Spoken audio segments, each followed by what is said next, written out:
ইসরায়েলে আবারও ইয়েমেনি ক্ষেপণাস্ত্র হামলা হয়েছে আর তাতেই বন্ধ হয়ে গেছে বর্বর ইসরায়েলের বিমানবন্দর। ধারণা করা হচ্ছে ইসরায়েলকে উচিত জবাব দিতেই একের পর এক ক্ষেপণাস্ত্র হামলা করে যাচ্ছে ইরান সমর্থিত ইয়েমেনের হুতি গোষ্ঠী। একের পর এক বিশ্বের বিভিন্ন প্রান্ত থেকে শত্রুর আক্রমণে ঘায়েল নেতানিয়াহুর দেশ কি করবে এবার? ইয়েমেনের সশস্ত্র বাহিনীর ক্ষেপণাস্ত্র হামলার জেরে অনির্দিষ্টকালের জন্য বন্ধ ঘোষণা করা হয়েছে ইসরায়েলের বেলগুরিয়ন আন্তর্জাতিক বিমানবন্দর। ৬ জুলাই ভোরে হামলার পর ইসরায়েলি বিমান চলাচল কর্তৃপক্ষ সব আগত ও প্রস্থানের ফ্লাইট বাতিল করে এবং জানায় পরবর্তী নির্দেশ না দেওয়া পর্যন্ত বিমানবন্দরটি বন্ধ থাকবে। আরবভাষী আন্তর্জাতিক গণমাধ্যমগুলো জানায়, হামলার পর ইসরায়েল অধিকৃত অঞ্চলগুলো কার্যত আন্তর্জাতিক আকাশপথ থেকে বিচ্ছিন্ন হয়ে পড়ে। শাইনি চুলে এখন হবে সব হেয়ারস্টাইল। সিল্কোর দ্বিগুণ শাইনি চুল প্রতিদিন।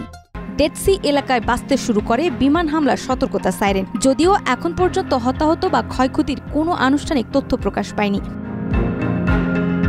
ইসরায়েলি সেনাবাহিনীর দাবি, হামলার সময় আকাশ প্রতিরক্ষা ব্যবস্থা সক্রিয় ছিল এবং তারা প্রতিরোধমূলক পদক্ষেপ নেয়। এই হামলার মাত্র এক সপ্তাহ আগেই ইয়েমেনি সামরিক বাহিনী বেলগুরিয়ন বিমানবন্দরে ফিলিস্তিন ২ নামের একটি হাইপারসনিক ব্যালিস্টিক ক্ষেপণাস্ত্র নিক্ষেপ করে বলে দাবি করে।